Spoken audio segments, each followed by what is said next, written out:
I woke up that morning in my modest apartment in Larchwood, Michigan, with a throbbing pain in my left arm that had been building for days.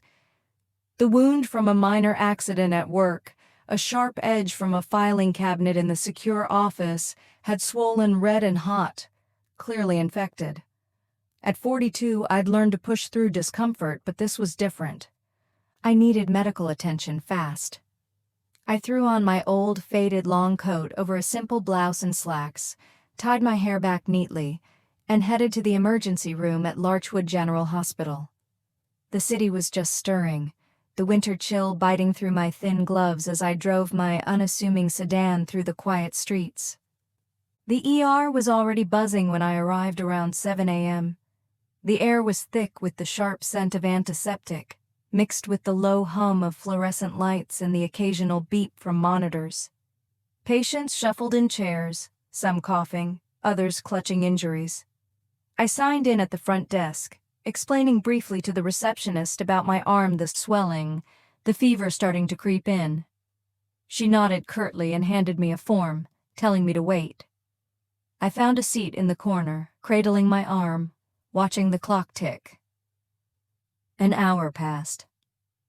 I saw families come and go. A young white man with a sprained ankle called in after just 20 minutes. Then 2 more white patients arrived after me, a woman with a headache and an elderly man with chest pains, and they were ushered through before I even heard my name.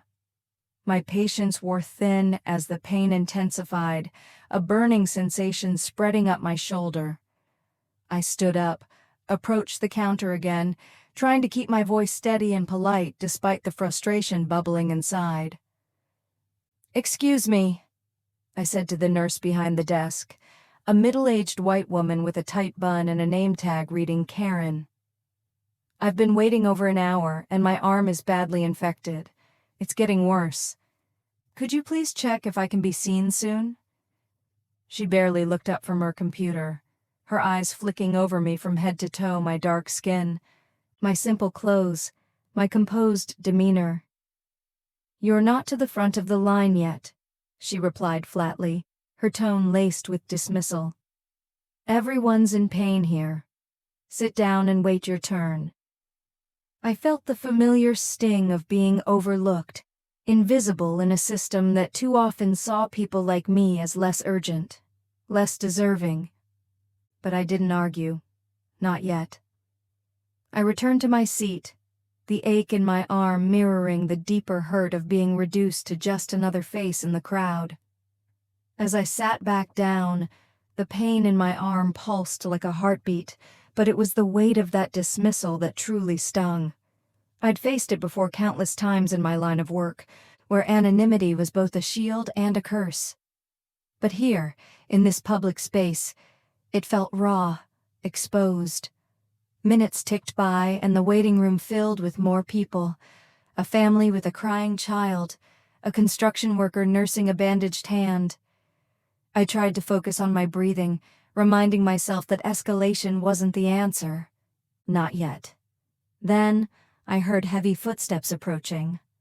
Officer Todd Raskin, a burly white man in his mid-50s with a hospital security badge pinned to his uniform, strode over from the hallway. His eyes narrowed as he spotted me near the counter earlier, now back in my seat but still visibly uncomfortable. "Hey, you," he barked, his voice carrying across the room like an accusation. "What's the problem here? You causing trouble?" I looked up, keeping my tone even, professional. "No trouble, officer. I'm just waiting to be seen. My arm is infected and I've been here over an hour." He cut me off mid-sentence, stepping closer with a smirk that twisted his face. "Infected, huh? Everyone's got a story. But you don't get to stand around blocking the desk like you own the place. I know your type always trying to jump the line with some sob story." His words hung in the air, laced with that familiar undercurrent of disdain, the kind that reduced me to a stereotype before I could even finish speaking. The room grew quieter, eyes turning our way. Before I could respond, he reached for a small, high-pressure hose from a nearby utility cart, the kind used for quick cleanups in the halls. With a flick of his wrist, He turned the valve, and a jet of cold water blasted straight at my arm and torso. The force knocked me back slightly in my chair, soaking my coat and blouse instantly. Water dripped from my sleeves, pooling on the floor, and the chill seeped through to my skin, aggravating the wound's burn. Laughter erupted from a couple of bystanders. A young white guy in the corner chuckled, pulling out his phone to record, while an older woman whispered something to her companion and smirking. I sat there, drenched and humiliated, the water revealing the outline of my simple underclothes beneath the thin fabric. No one offered help. The nurse behind the counter glanced away, pretending to type. Raskin holstered the hose like it was nothing, crossing his arms with satisfaction. That ought to cool you off. Now sit quiet or get out. The video lights from phones flickered, capturing my silence, my dignity stripped in broad daylight. But inside, I burned with resolve. They had no idea who they were dealing with. The shock of the cold water hit me like a slap, but I didn't flinch. I didn't scream or lash out. Years of training in high-stakes environments had taught me that reaction was a luxury I couldn't afford, not here, not now. Instead, I sat there in my soaked chair, feeling the chill seep into my bones, the fabric clinging uncomfortably to my skin. Water dripped steadily from my coat sleeves, forming a small puddle on the linoleum floor that reflected the harsh overhead lights. Around me, the waiting room seemed to hold its breath for a moment before resuming its indifferent rhythm. The laughter from the bystanders faded into murmurs, but their stares lingered cold, judgmental, as if I were the one at fault for existing in this space. A doctor in crisp white scrubs hurried past, clipboard in hand. He glanced at me briefly, his eyes registering the wet mess I had become, but he didn't stop. Didn't offer a towel or a word of concern, just kept walking, as if scenes like this were commonplace, unworthy of intervention. I could feel the weight of invisibility pressing down, the way it always did in places like this, systems built to serve but rigged to overlook people who looked like me. My arm throbbed worse now, the infection aggravated by the dampness, but I pushed the pain aside, focusing on the bigger picture. Slowly, I bowed my head, not in defeat, but to reach into my old leather bag, now spotted with water stains. My fingers brushed against the familiar shape inside of a heavy item wrapped carefully in cloth, its surface cool and metallic, black and matte like something forged for purpose rather than show. A corner of it peeked out as I adjusted the flap, the edge of a steel identification badge etched with a discrete serial number and the faint outline of a federal emblem. I didn't pull it out fully. No need to reveal everything yet. This wasn't about flashing credentials. It was about letting the moment unfold on its own terms. I lifted my head gradually, locking eyes with Officer Raskin. He stood there, arms still crossed, his smirk fading slightly under my unblinking gaze. It was a look sharpened by steel calm, unyielding, the kind that pierced without a word. In that stare, I poured everything. The history of dismissals, the quiet power I'd built in shadows. No accusations spilled from my lips, but the air between us thickened with unspoken promise. They didn't need to know who I was. Yet. They just needed to relearn how to treat a human being. And in that silence, the shift began, subtle as a gathering storm. The water continued to drip from my clothes, each drop echoing in the suddenly hushed waiting room like a metronome counting down to something inevitable. Officer Raskin's smirk lingered as he turned away from me, wiping his hands on his pants as if he'd just handled something dirty. He glanced over at his colleague, a young male nurse in his late 20s, white, with a clipboard tucked under his arm and a smug expression that matched the officer's. "Hey, clean up on aisle 1, Raskin chuckled, pointing at the puddle forming under my chair. "Dumped the trash, but left a mess behind." The nurse laughed outright, a sharp, barking sound that cut through the room. He stepped closer, eyeing me up and down with undisguised contempt, his voice carrying for everyone to hear. Looks like she thought this was a 5-star spa or something. All dramatic and messy typical.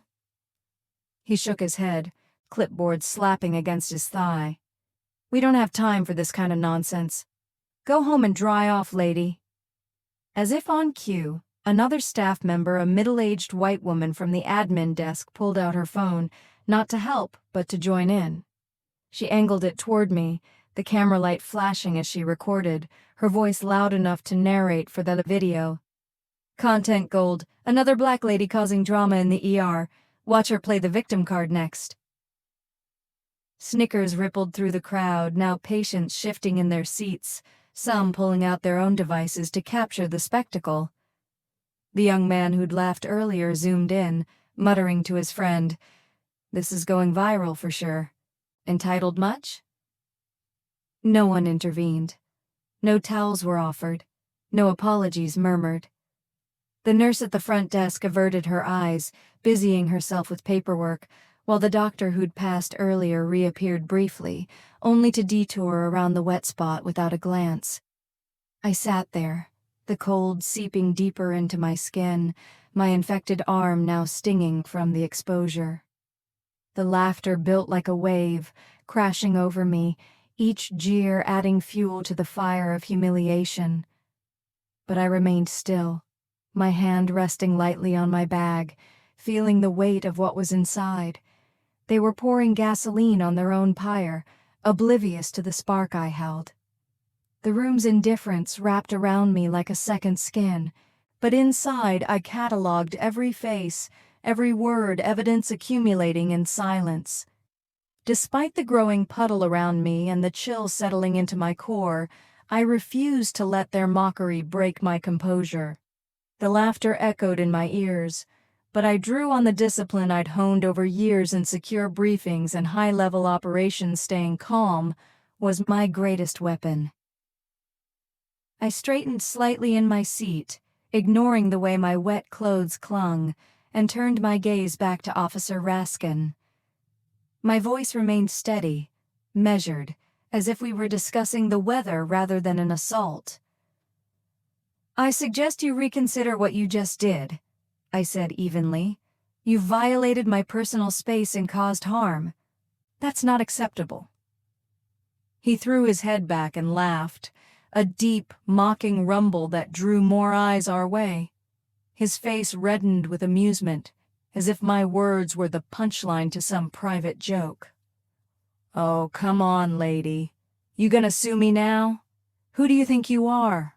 This is just standard procedure for handling minor nuisances. Look it up yourself if you don't believe me." He gestured dismissively, his badge glinting under the lights like a shield he thought made him untouchable. The young male nurse chimed in again, leaning on the counter with a grin, his clipboard now forgotten. "Yeah, if you don't like it, the door's right there. No one's forcing you to stay."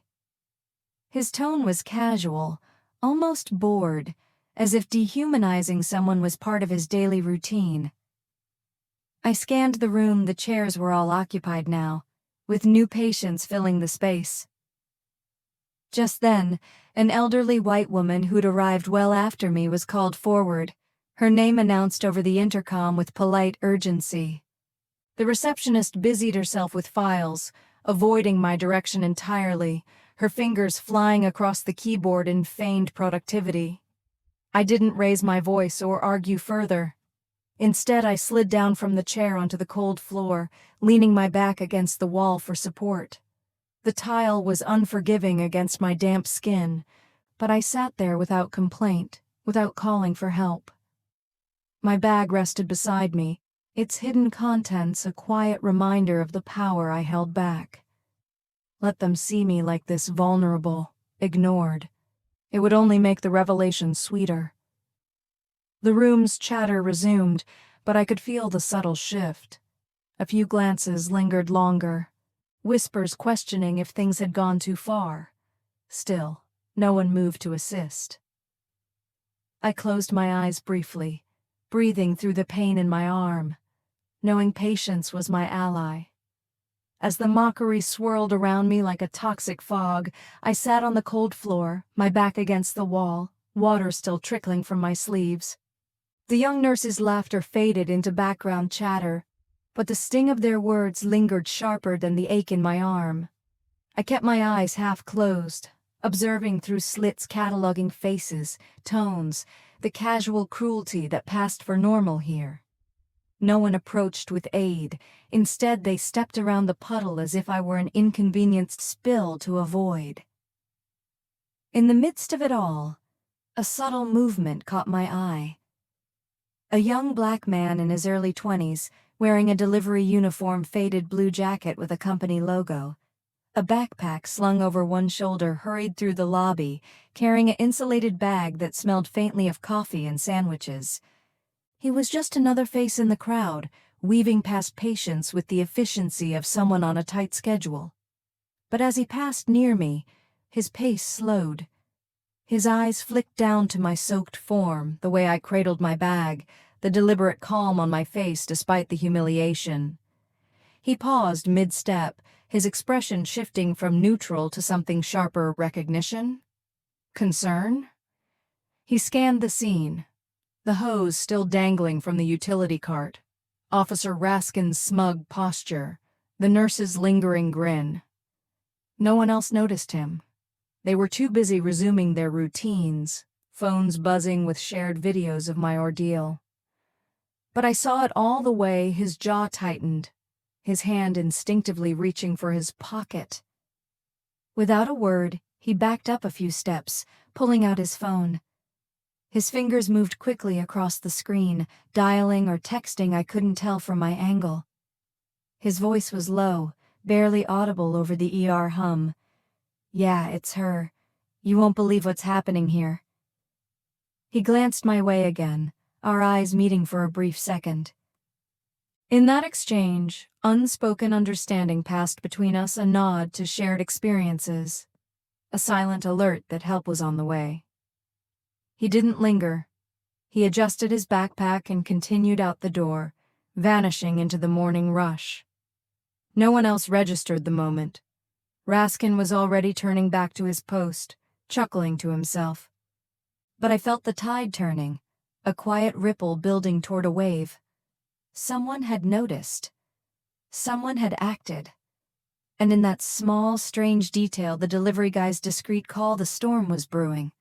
They had no idea what was coming.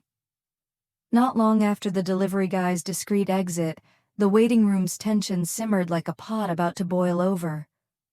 I remained on the floor, my back pressed against the cool wall, the dampness of my clothes now turning clammy and uncomfortable.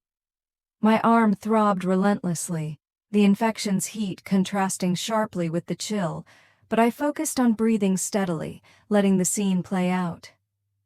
The whispers and glances continued, some curious, others dismissive, but no one dared approach. It was as if my presence had become a live wire, too risky to touch. Then, Officer Raskin's heavy boots echoed again as he returned from whatever corner he'd retreated to. His eyes locked onto me immediately, narrowing with irritation at the sight of me still there, unmoved. He shook his head slowly, a theatrical display of exasperation, and planted his feet wide in front of me. "What the hell are you still doing here?" he sneered, his voice booming loud enough to draw fresh attention from the scattered patients. "Call your family or whoever to come pick you up. We don't cater to professional victims like you in this ER." I didn't respond. Words would only feed his ego, and I wasn't here to entertain. My silence seemed to infuriate him more. His face flushed red, veins bulging at his temples. He leaned down, invading my space, his breath hot and sour as he got inches from my face. His eyes gleamed with a mix of authority and malice, the kind I'd seen in debriefs on biased training failures. "I'm not gonna let you disrupt this place any longer," he growled, his tone laced with threat. "I'm calling city police right now to haul you out of here. You think you can just sit there like some martyr? This ends now."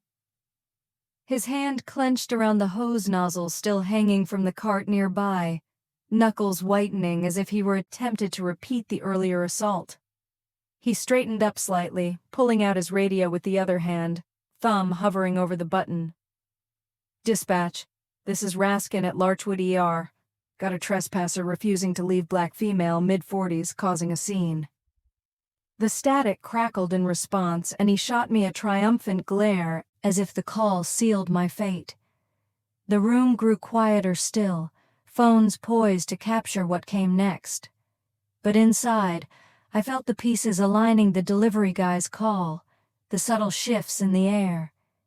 He was escalating, digging his own grave deeper, blind to the consequences barreling toward him. Just as Officer Raskin's radio crackled with a response from dispatch. "Copy that, unit en route, ETA 5 minutes." The tension in the room thickened like fog rolling in. I stayed seated on the floor, my soaked clothes heavy against my skin. But my mind was sharp, anticipating the shift I'd sensed brewing since the delivery guy's earlier glance. The patients around me fidgeted, some whispering about the crazy lady causing a scene, others averting their eyes as if my humiliation was contagious. Raskin pocketed his radio with a satisfied nod, his eyes daring me to react. "See? Playtime's over. They'll have you out of here in cuffs if you don't move." That's when the automatic doors whooshed open again, and the young delivery guy from before re-entered, his backpack still slung over his shoulder, phone clutched in his hand like a lifeline. He scanned the room quickly, his gaze landing on me before flicking to Raskin. He stepped forward, not aggressively, but with purpose, his voice low yet clear enough to cut through the murmurs. "I just verified her identity. Do any of you even know who she is?" The young male nurse, still leaning on the counter with his clipboard, burst into laughter, slapping the surface for emphasis. "Who? Some wet old lady throwing a fit? What's so special about her, some celebrity in disguise?" His tone dripped with sarcasm, drawing a few chuckles from nearby patients, but it felt forced now, like the room's energy was fracturing. The delivery guy didn't laugh. He didn't even respond to the nurse. Instead, he stood his ground, his eyes locked on mine for a split-second acknowledgement, solidarity before turning back to Raskin with a look that was entirely different. Steady, knowing, almost pitying. It wasn't confrontational, but it carried weight, the kind that made Raskin's smirk falter just a touch. He shifted his weight, glancing around as if sensing the air change. Nearby, an older doctor, gray-haired in rumpled scrubs, who'd been hovering at the edge of the triage area, furrowed his brow. He'd passed me earlier without a word, but now he paused, really looking at me for the second time. His eyes narrowed, tracing from my drenched form to the delivery guy's insistent stance. He didn't speak, but the hesitation was palpable. He adjusted his stethoscope, stealing another glance my way as if piecing together a puzzle. Whispers rippled outward, a patient muttering to her companion, "What's he talking about?" The nurse's laughter died awkwardly, and Raskin's hand twitched toward his belt. I felt the momentum building, their certainty cracking under invisible pressure. They were on the brink, blind to the revelation hovering just out of sight. I rose slowly from the floor, my movements deliberate, ignoring the squelch of my wet shoes on the tile and the persistent burn in my arm. The room's murmurs hushed further, the delivery guy's words hanging in the air like a challenge unmet. Officer Raskin's triumphant glare faltered just a fraction as he watched me stand, but he held his ground, radio still in hand, waiting for backup to arrive. The young nurse crossed his arms, his laughter now a forced chuckle, while the older doctor lingered in the background, his curiosity piqued. I didn't rush. No anger twisted my features, no shouts escaped my lips. I'd learned long ago that true power didn't need volume, it needed precision. With steady hands, I reached into my bag, my fingers brushing the cloth-wrapped item inside. I pulled back the edge just enough to reveal a glimpse, a matte black steel identification badge, its surface etched with a discrete serial number and the embossed emblem of the U.S. Department of Defense, a shield intertwined with subtle stars, unmistakable to anyone who'd seen federal credentials before. I didn't flash it fully. There was no need for dramatics. Let them piece it together. I met Raskin's eyes directly, my voice calm, almost soft, but carrying the weight of authority I'd earned through years of silent battles. "I won't seek revenge," I said, "but you should prepare to explain yourselves." The words landed like a stone in still water, ripples spreading outward. Raskin's face drained of color, his radio hand trembling slightly as he stared at the partially exposed badge. What is that?" he stammered, his bravado cracking. The nurse's arms dropped, his clipboard clattering to the counter. He leaned forward, squinting, his smirk vanishing into wide-eyed confusion. "Is that federal?" he muttered, more to himself than anyone. The delivery guy nodded subtly, his phone still out as if confirming what he'd already known. The older doctor stepped closer now, his brow furrowed deeper. "Hold on," he said, voice low but urgent. "That looks like DoD clearance. Who are you exactly?" Whispers erupted around us, patients exchanging glances, phones lowering as curiosity overtook mockery. The receptionist froze mid-keystroke, her eyes darting between me and the badge. The air shifted palpably. What had been a spectacle of humiliation now teetered on the edge of revelation. Raskin's thumb hovered over his radio button, but he didn't press it. Doubt clouded his features, the certainty of moments ago evaporating. In that single sentence, without raising my voice or demanding attention, the balance tipped. They weren't laughing anymore. The questions were just beginning. Less than 10 minutes after my words hung in the air, the automatic doors of the ER hissed open with a force that demanded attention. A gust of cold winter air rushed in, carrying with it the unmistakable aura of authority. I remained standing, my wet clothes still clinging to me, the badge now tucked back into my bag but its impact rippling through the room like aftershocks. Raskin's face had paled, his radio forgotten in his grip, while the nurse stammered incoherently behind the counter. The delivery guy's eyes widened slightly, but he stepped aside, his role in this unfolding drama complete. In strode a group of 5 people, dressed in sharp gray suits that screamed federal tailored blazers, polished shoes and earpieces barely visible. Leading them was a white woman in her late 50s, her silver hair pulled into a severe bun, a lanyard around her neck bearing a badge with the seal of the U.S. Department of Homeland Security.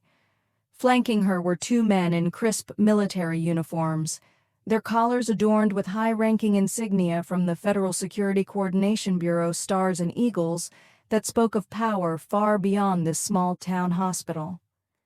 One carried a black briefcase, the other a tablet already glowing with data. They moved with precision, scanning the room as if assessing a crime scene. The woman at the front zeroed in on me immediately, her sharp blue eyes softening for a split second in recognition before hardening again. She nodded subtly, acknowledging my composure amid the chaos. Then, without preamble, she turned to the cluster of staff frozen near the desk. Her voice cut through the silence like a blade clear, commanding with the weight of years in bureaucracy. "Who is the individual responsible for using a high-pressure hose on Advisor Regina Carter?" she demanded, her tone leaving no room for evasion. The room erupted into stunned whispers. Raskin's hand trembled, the radio slipping from his fingers to clatter on the floor. What? Advisor who?" he stuttered, his earlier bravado evaporating like mist. The nurse backed away from the counter, his face ashen, clipboard abandoned. Patients gaped, phones now recording this new twist instead of my humiliation. The older doctor who'd been watching stepped forward hesitantly, but the lead woman held up a hand, silencing him. She pulled a folder from her briefcase, flipping it open to reveal official documents stamped with federal seals. "Advisor Carter is a senior consultant on internal security strategies, specializing in discrimination and bias protocols in public facilities. This incident was reported directly to our office. Her gaze swept to Raskin, pinning him in place. "Point him out, now." The two uniformed men positioned themselves strategically, one near the exit, the other beside me, offering a subtle nod of support. I stood tall, the pain in my arm forgotten, watching as the tables turned not with vengeance, but with the inexorable force of accountability. Without waiting for anyone to stammer a response, the lead woman, her badge identifying her as Special Agent Harlan from the Federal Security Coordination Bureau, flipped open her black folder with a crisp snap that echoed in the stunned silence. She held it up for the room to see, the pages filled with official stamps, redacted sections, and my photograph in the corner. I stood there, still dripping slightly, my arm a dull ache now overshadowed by the unfolding vindication. Raskin's eyes bulged as he leaned forward, trying to make sense of it all, while the young nurse gripped the counter like it was the only thing keeping him upright. "Advisor Carter," Agent Harlan announced, her voice steady and authoritative, cutting through the whispers like a knife, "is a senior consultant on strategic internal security for the U.S. Department of Defense. Her expertise focuses on identifying and addressing patterns of discrimination, bias, and misconduct in public and civilian facilities exactly like this one." She paused, letting the words sink in, her gaze sweeping across the staff. Gasps rippled through the patients. Phones that had been recording my humiliation now captured this reversal, screens lighting up with frantic zooms. A staff member near the back, a receptionist who'd ignored me earlier, blurted out, her voice high and disbelieving, "What? She's a security advisor?" The words hung in the air, met with a chorus of murmurs. Agent Harlan nodded firmly, turning a page in the folder. "Precisely. Advisor Carter oversees protocols for federal oversight in cases of institutional abuse, including violations under Title VI and the Civil Rights Act. The assault with the hose, the verbal harassment, and the deliberate delay in medical care, these aren't just unprofessional lapses. They constitute federal offenses against a protected government operative in a public venue." Raskin's face turned ashen, sweat beading on his forehead as he backed up a step. "I didn't. She never said anything. She wasn't in uniform or showing any ID." His protest came out weak, defensive. But Agent Harlan shut it down with a raised hand. "You didn't need to know her title to treat her with basic human decency. That's the core issue here, systemic bias that escalates to harm without provocation." The young nurse's knees buckled slightly. He slumped against the wall, his clipboard tumbling to the floor with a clatter. "Federal? Oh, God," he muttered, his earlier smugness shattered into panic. The older doctor, who'd been hovering, stepped forward now, his face flushed with a mix of shock and regret.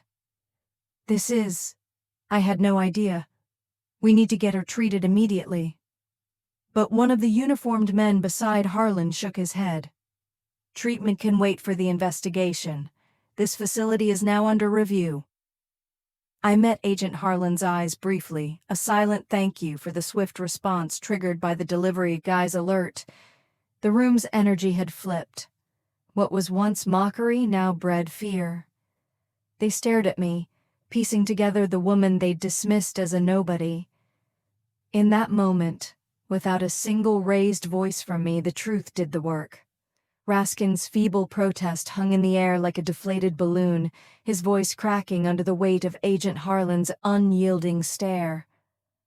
I didn't know," he repeated, his hands gesturing wildly now, as if motion could erase the hose incident.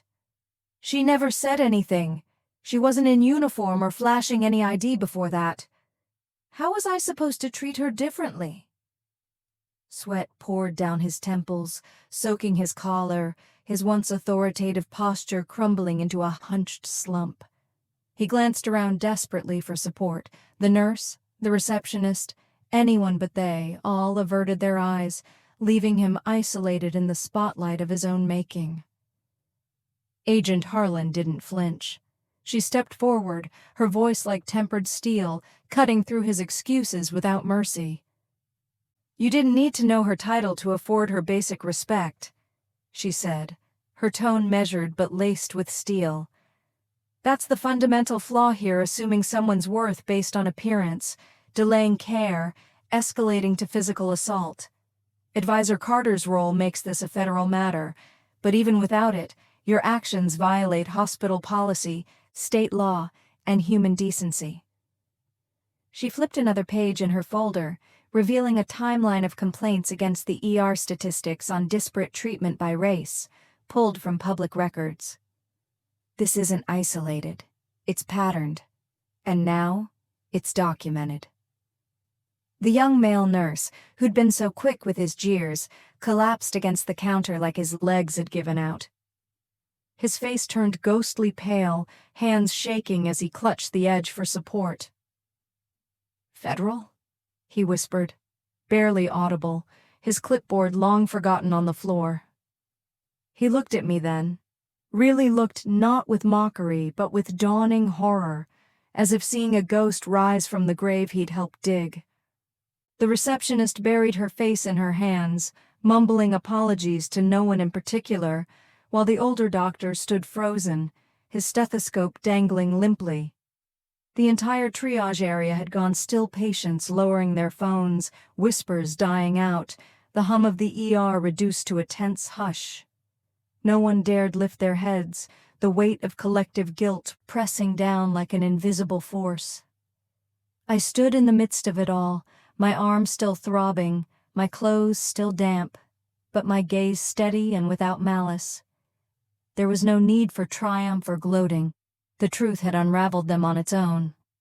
Raskin slumped further, his badge now a burdensome weight on his chest, his eyes darting to the exit as if escape were possible.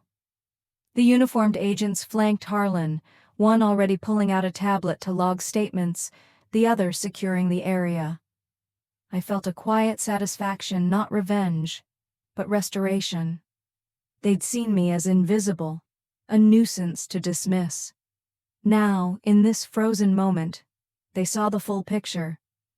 A woman who'd turned their bias into a mirror, reflecting back the flaws they'd ignored for too long.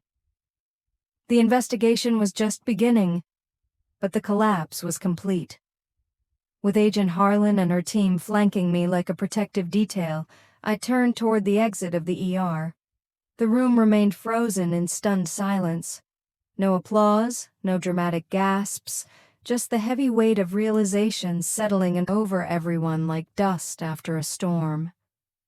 Raskin's protests had died to a whimper, his face buried in his hands as one of the uniformed agents began taking his statement. The young nurse slumped in a chair, avoiding my gaze while the receptionist mumbled apologies to Harlan, her voice trembling. Patients who'd recorded my humiliation now lowered their devices, some deleting footage with hurried swipes, as if erasing the evidence could undo the damage.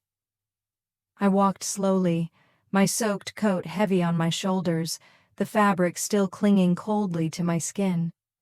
Water trailed from my sleeves in faint drips, marking my path across the tile floor. But I held my head high, my posture unbent. My arm pulsed with pain, the infection untreated. But it felt secondary now, a reminder of why I did this work. As we passed through the lobby, I didn't glance back at the faces that had mocked me. No need. Their regret was palpable, a silent admission etched in their averted eyes. Near the doors, the young delivery guy stood off to the side, his backpack at his feet. Our eyes met again. He offered a subtle bow of his head, respect shining in his expression. I nodded back lightly, a quiet acknowledgement of his role in tipping the scales. He'd seen what others ignored, acted when they hesitated. It was a small gesture, but in that moment, it meant everything, a thread of solidarity in a system too often frayed. The doors slid open, and late afternoon sunlight flooded in, warm and golden, casting long shadows across the threshold. It illuminated my face, chasing away the ER's harsh fluorescence as I stepped outside. The chill wind tugged at my wet clothes, but I felt lighter. The burden of invisibility lifted. Harlan touched my elbow gently. "We'll get you treated now, advisor. And this place? It's under full audit." I nodded, glancing back one last time at the glass doors closing behind us. The storm had passed, but the changes it wrought were just beginning. As Agent Harlan and I made our way to the waiting SUV outside, the hospital doors sealing shut behind us with a soft whoosh, I couldn't help but glance back through the glass.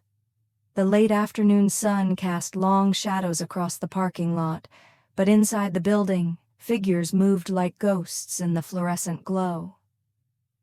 Up on the second floor, visible through a large window overlooking the entrance, stood an older doctor, the same gray-haired man in rumpled scrubs who'd hovered silently during the confrontation. He pressed close to the pane, watching our departure, his expression a mix of awe and regret. Though I couldn't hear his words from this distance, his lips moved slowly, as if murmuring to himself or perhaps to a colleague nearby. Later, through the official report and whispers that filtered back into me, I learned what he said in that moment. "I've seen plenty of people fight back with anger, yelling, and demands, but I've never witnessed someone flip an entire system upside down with nothing but silence like she did." His voice, they told me, carried a quiet reverence, the kind born from years in medicine where he'd probably overlooked similar injustices before. He stood there longer than necessary, his stethoscope forgotten around his neck, staring out as our vehicle pulled away. Behind him, a cluster of younger doctors and nurses had gathered in a break room adjacent to the window, their faces illuminated by phone screens. They were replaying the videos, the very ones captured during my humiliation, now reframed as evidence. One of them, a young woman in her residency scrubs, paused the footage and shook her head. "From now on, I'm thinking twice before assuming anyone's not important," she whispered to the group, her voice trembling slightly. The others nodded, the room falling into a reflective hush. One by one, they deleted their recordings, not out of fear, but a dawning shame. It wasn't just about me anymore. My quiet stand had planted seeds of doubt in their routines, forcing them to confront the biases they'd wielded so casually. I didn't need to hear it firsthand to know the impact. As we drove off, the hospital shrinking in the rear view, I felt the ripple effect beginning small, but irreversible. 2 weeks later, the echoes of that day in the ER lingered in my mind like a persistent shadow. But life had moved forward. I'd received treatment for my arm at a secure federal clinic. The infection cleared without complications, and the audit of Larchwood General was well underway. Reports filtered back to me through official channels, complaints logged, policies rewritten. But it was the small, tangible changes that struck deepest, reminders that silence could indeed reshape systems. At the hospital's main entrance, a new sign had been installed, gleaming under the fluorescent lights. "Priority access area for elderly, disabled, and special personnel. Respect is mandatory, not optional." It wasn't flashy, just a simple plaque mounted on the wall where everyone entering could see it. I'd driven by one afternoon, not to gloat, but to witness the shift firsthand. Patients glanced at it as they passed, some pausing to read, a subtle nod to the protocol overhaul that now included mandatory bias training for all staff. In the hospital's conference room, turned training hall for the statewide internal program, my ordeal had become a case study. The video footage from bystander phones and security cams played on a projector screen during sessions. Groups of new security hires and nurses sat in rows, watching the hose incident unfold, their faces shifting from discomfort to realization. One facilitator, a seasoned trainer from the state health board, paused the tape at the moment I revealed my badge. Standing before the group, he addressed them with a grave tone. She didn't need to draw a weapon, shout orders, or threaten lawsuits. But every look, every word unspoken, every step she took forced the machine to recalibrate itself. His words, captured in the session transcript that crossed my desk, carried the weight of hard-earned wisdom. "Learn from this," he continued. "Bias isn't just a policy violation, it's a blind spot that can end careers and harm lives. Advisor Carter showed us that true power lies in restraint, turning injustice into instruction." The room, they said, fell silent then, much like the ER had that day. No grand speeches from me were needed. The story spoke for itself, a blueprint for change rippling outward. As I filed the report away, I felt a quiet closure, not victory, but progress. In a world quick to dismiss, I'd proven that one person's stand could echo forever.